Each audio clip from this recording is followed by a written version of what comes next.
Hello friends, स्वागत है आपका केंद्र एकेडमी में।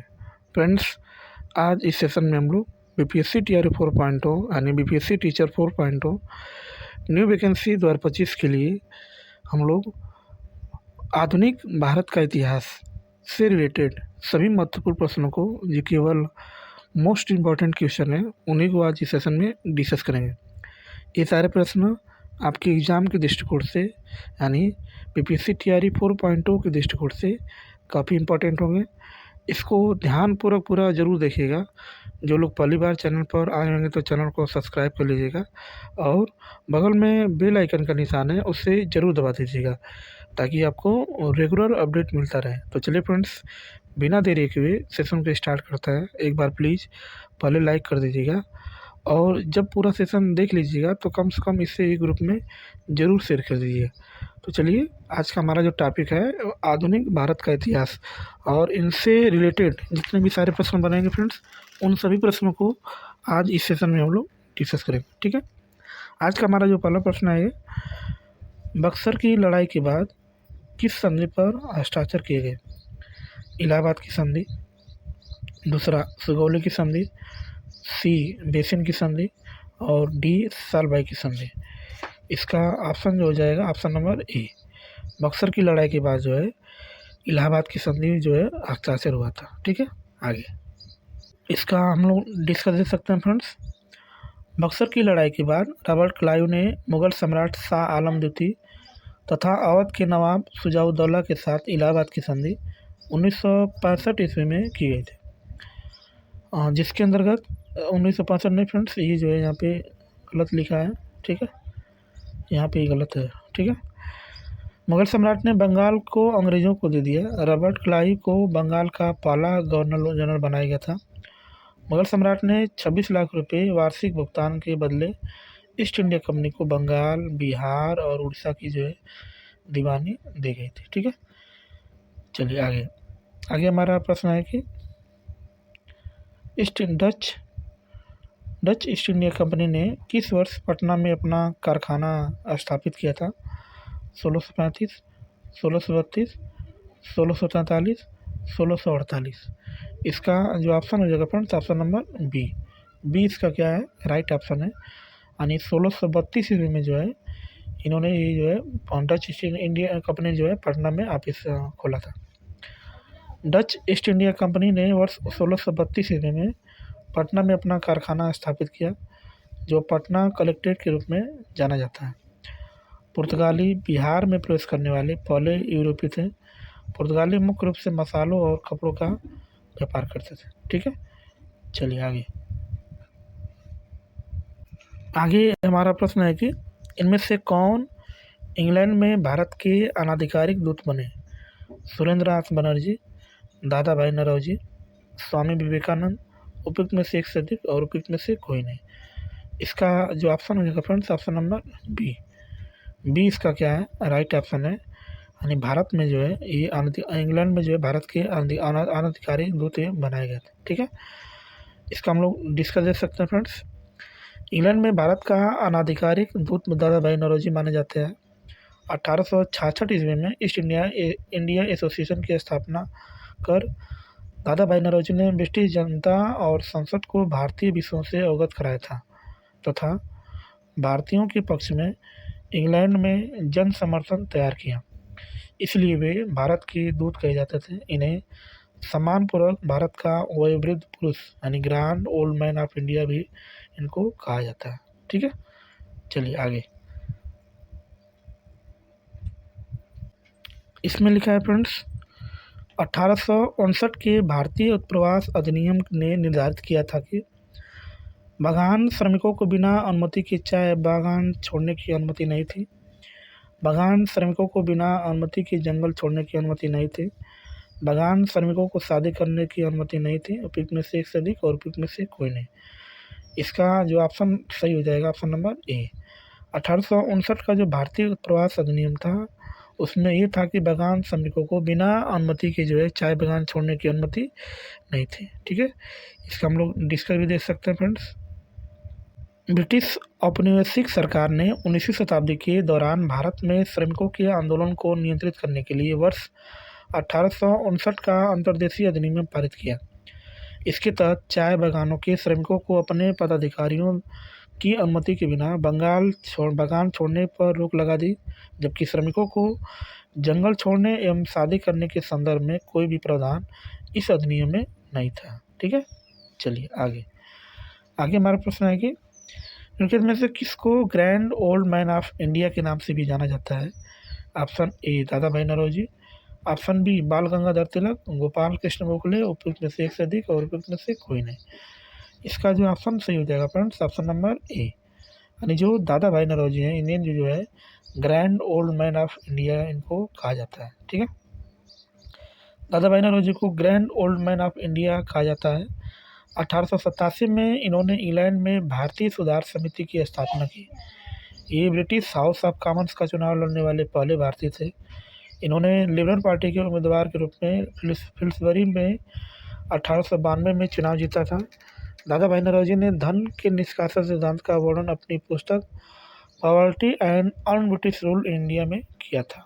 ठीक है, चलिए आगे हमारा प्रश्न है कि निम्नलिखित में से किसमें ब्रिटिश शासन के दौरान भारतवर्ष के अंतर्गत निर्वनीकरण का कौन सा मुख्य कारण था? रेलवे के मार्गों पर तख्तों की मांग को पूरा करना और शाही नौसेना के लिए इमारती लकड़ों की आपूर्ति करना, नियोजित वनों की मांग को पूरा करना एवं चाय एवं कॉफ़ी का वृक्षारोपण करना। और ऑप्शन नंबर जो सी है विस्तारित खेतों की मांग को पूरा करना और भूमि को उन्नत करना। और उपयुक्त में से कोई नहीं और उपयुक्त में से एक से अधिक, है ना। तो अब इसका जो राइट ऑप्शन है फ्रेंड्स ऑप्शन नंबर डी इसका क्या है राइट ऑप्शन है। इसमें हम लोग चाहेंगे तो इसका डिस्कस भी दे सकते हैं फ्रेंड्स। ब्रिटिश शासन के दौरान भारत के में निर्वनीकरण का मुख्य कारण विस्तारित खेतों की मांग को पूरा करने के लिए भूमि को उन्नत करना था। साथ ही रेलवे का विकास, चाय बागान का विकास भी इसके अन्य कारण थे, जिसके कारण वनों की कटाई भी की गई थी। ठीक है, चलिए आगे हमारा प्रश्न है कि 1857 के दौरान मध्य नाना साहब ने अपने आप को मुगल सम्राट का क्या घोषित किया था? तो नाइब, पेशवा, वजीर, उपयुक्त में से एक से अधिक और उपयुक्त में से कोई नहीं। इसका जो ऑप्शन राइट हो जाएगा ऑप्शन नंबर बी, यानी पेशवा जो है अपने आप को इन्होंने घोषित किया था। ठीक है, इसका हम लोग डिस्कस भी दे सकते हैं फ्रेंड्स। सॉरी फ्रेंड्स, इसको जो है नाइब घोषित किया गया था। इसमें इसका ऑप्शन जो है कुछ बदल गया है फ्रेंड्स। 4 जुलाई 1857 को जब कानपुर से अंग्रेजों ने प्रस्थान किया तो नाना साहब ने पूर्ण स्वतंत्रता की घोषणा की तथा पेशवा की उपाधि धारण की। इस दौरान उन्होंने मुगल सम्राट बहादुर शाह जफर को भारत का बादशाह स्वीकार करते हुए स्वयं को उनका नायब घोषित किया गया था। ठीक है, चलिए आगे हमारा प्रश्न है कि निम्नलिखित में से किस तिथि को रानी विक्टोरिया की उद्घोषणा जारी हुई थी? 1 नवंबर 1857, 27 मार्च 1858, 1 नवंबर 1858, उपयुक्त में से एक से अधिक और उपयुक्त में से कोई नहीं। इसका जो राइट ऑप्शन हो जाएगा फ्रेंड्स ऑप्शन नंबर सी, यानी 1 नवंबर 1858 ईस्वी को जो है महारानी विक्टोरिया का उद्घोषणा को पढ़ा गया था। 1 नवंबर 1858 ईस्वी में इलाहाबाद में आयोजित दरबार में लॉर्ड कैनिंग ने महारानी विक्टोरिया की उद्घोषणा को पढ़ा। उद्घोषणा में भारत में कंपनी का शासन समाप्त कर भारत को शासन सीधे क्राउन के अधीन कर दिया गया। भारत सचिव के पद का प्रावधान किया गया तथा उसकी सहायता के लिए 15 सदस्यीय इंडिया काउंसिल की स्थापना की गई। 8 सदस्य ब्रिटिश सरकार के एवं 7 सदस्य जो है कोर्ट ऑफ डायरेक्टर द्वारा ये नियुक्त किए गए थे। ठीक है, चलिए आगे हमारा प्रश्न है कि निम्नलिखित में से किसने रानी बाई लक्ष्मी को ग्वालियर पर अधिकार करने में सहायता की था? अफगान, ईरानी, मुगल और उपयुक्त में से एक से अधिक और उपयुक्त में से कोई नहीं। इसका जो ऑप्शन हो जाएगा फ्रेंड्स ऑप्शन नंबर ए इसका क्या है राइट ऑप्शन है। इसका हम लोग डिस्कस भी दे सकते हैं फ्रेंड्स। इसका डिस्कस क्या है, रानी लक्ष्मीबाई को ग्वालियर पर अधिकार करने में अफगानों ने सहायता की थी। 1857 ईस्वी में क्रांति में महारानी लक्ष्मीबाई ने फिरंगियों को लुभा लेने के लिए बादा नवाब अली बहादुर द्वितीय को जो जिन्होंने अपना भाई मानते थे को एक पत्र के साथ राखी भेजकर उसकी लाज रखने को कहा था। बादा नवाब 10,000 सैनिकों के साथ झांसी लड़ने जो है पहुंच गए थे। ठीक है, चलिए आगे आगे हमारा प्रश्न है कि विद्रोह को किसके द्वारा पहली बार प्रथम भारतीय स्वतंत्रता संग्राम के रूप में वर्णित किया गया था? चलिए ऑप्शन नंबर ए जो है B D Savarkar, option number B Bal Gangadhar Tilak, option C R C Majumdar और ऑप्शन डी उपयुक्त में से एक से अधिक और ऑप्शन ई जो उपयुक्त में से कोई नहीं। इसका जो ऑप्शन हो जाएगा फ्रेंड्स ऑप्शन नंबर ए यानी बी डी सावरकर जो है इन्होंने प्रथम भारतीय स्वतंत्रता संग्राम जो है 1857 की क्रांति को कहा गया था। ठीक है, इसका हम लोग इसका डिस्कस भी देख सकते हैं फ्रेंड्स। 1857 के विद्रोही को बी डी सावरकर द्वारा पहली बार प्रथम भारतीय स्वतंत्रता संग्राम के रूप में वर्णित किया गया था। इन्होंने अपनी पुस्तक the Indian war of independence 1857 में लिखा है कि 1857 का विद्रोह ब्रिटिश औपनिवेशिक नियंत्रण के लिए व्यापक प्रतिरोध की पहली अभिव्यक्ति थी। ठीक है, चलिए आगे आगे हमारा प्रश्न है कि 1857 के विद्रोह की विफलता के निम्नलिखित में से कौन से कारण थे? अंग्रेजों की सैन्य श्रेष्ठता, विद्रोहियों के पास कोई एकीकृत कार्यक्रम एवं विचारधारा नहीं थी, समाज के सभी वर्गों के से समर्थन का अभाव था। और इसमें इन तीनों ऑप्शन में आपके ऑप्शन कौन सही है? ऑप्शन नंबर ए केवल एक और दो, ऑप्शन बी दो और तीन, ऑप्शन सी उपयुक्त में से सभी और उपयुक्त में से कोई नहीं। इसका जो ऑप्शन मिलेगा फ्रेंड्स ऑप्शन नंबर सी यानी ऊपर जो जितने हैं सब सारे हमारे साथ क्या है सही है। ठीक है, इसका हम लोग डिस्कस भी दे सकते हैं। 1857 की विद्रोह की विफलता के मुख्य कारण थे अंग्रेजों की सैन्य श्रेष्ठता, विद्रोहियों के पास कोई एकीकृत का कार्यक्रम एवं विचारधारा नहीं थी, समाज के सभी वर्गों से समर्थन का अभाव था, साधनों का अभाव था, क्रांति का देशव्यापी प्रसार न होना और आपसी फूट जो है ये इसके मुख्य कारण है। ठीक है, चलिए आगे आगे हमारा प्रश्न है कि किस अंग्रेज सैन्य अधिकारी जिसको जनरल कहा जाता था ने झांसी की रानी को यह कहते संदेश दी थी कि यह वहाँ औरत सोई हुई है जो विद्रोहियों में एकमात्र मर्द थे? ऑप्शन ए यूरोज, option B Campbell, option C Hudson और ऑप्शन डी उपयुक्त में से एक से अधिक और ऑप्शन ई उपयुक्त में से कोई नहीं। इसका जो ऑप्शन हो जाएगा friends option number A euros ने जो है ये सब कहा था।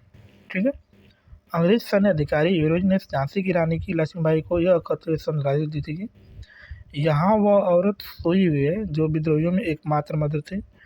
ज्ञात हो कि 17 जून सन 1858 को ग्वालियर के पास कोटा की सराय में अंग्रेजों से लड़ते हुए रानी लक्ष्मीबाई की मृत्यु हो गई थी। ठीक है, चलिए आगे आगे हमारा प्रश्न है कि किसने कर की नई व्यवस्था के विरुद्ध शोषणकारी शक्तियों का विरोध किया?